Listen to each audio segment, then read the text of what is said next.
He didn't notice her at first, but when he did, she became all he could see. For seconds, minutes, eternities on end. Keane marked him less than 5 minutes after stepping foot into Boston Prep's main school building. Skinny, short, brown, but not the kind that fights back. He'd bet his new custom Bauer Supremes the kid signed up for band freshman year. He studied band nerd, stuffing books into his locker and jabbering with some girl. He could only see her profile, but he clocked that she was also brown and wore her hair in a long, practical braid.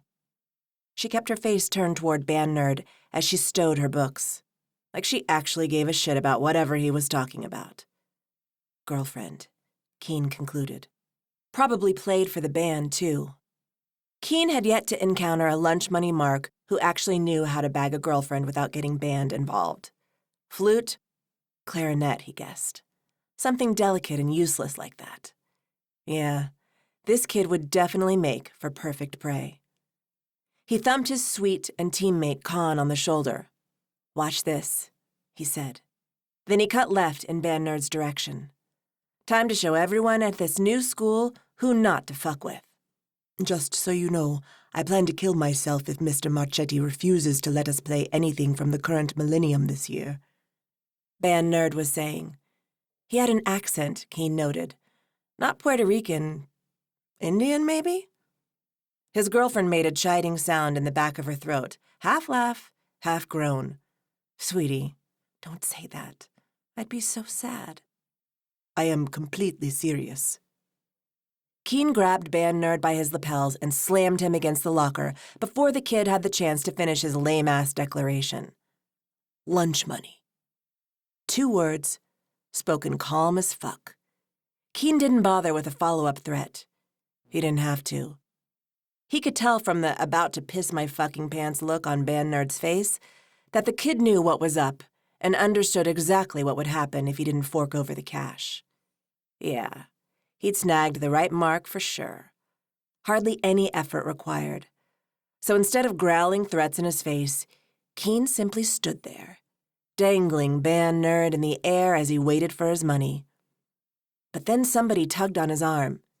You can't do that. Boston Glen has a zero-tolerance policy against bullying. Put him down. Put him down right now. Well, this was a new twist. Keane had been rocking the stronger than any of you fucks look since the age of 9.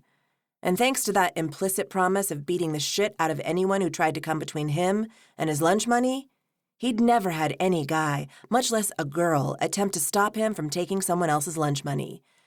Yet, here band nerd's girlfriend was, running interference. Keane looked down, only meaning to shake her off of him. But the full-on sight of her hit him harder than a T-train. She was fucking gorgeous. Creamy brown skin, deep brown eyes, and a wide mouth that looked like it would be smiling if she weren't here, trying to get him to let go of her boyfriend. He dropped his gaze down to the rest of her body and immediately regretted the impulse decision. She was the kind of big he hadn't known he liked until this very moment. Curves for days, lush hips, and a spectacular rack, he could tell, even though she had them way too covered up under the blue and red Boston Glen uniform jacket. Quite a few BG girls had introduced themselves to him already, and most of them had tugged down their red uniform ties and unbuttoned their shirts to show him some skin. But this girl wore her blouse buttoned all the way up, with the knot of her tie squeezed so tight under her collar, he wondered if it was choking her. His hands itched to reach out and tug the tie down, to let that perfect braid loose, too, then haul her to him and kiss that disapproving frown off her mouth. Would her plump lips taste as good as they looked? No. He hadn't noticed her at first. But when he did, she became all he could see. For seconds, minutes, eternities on end.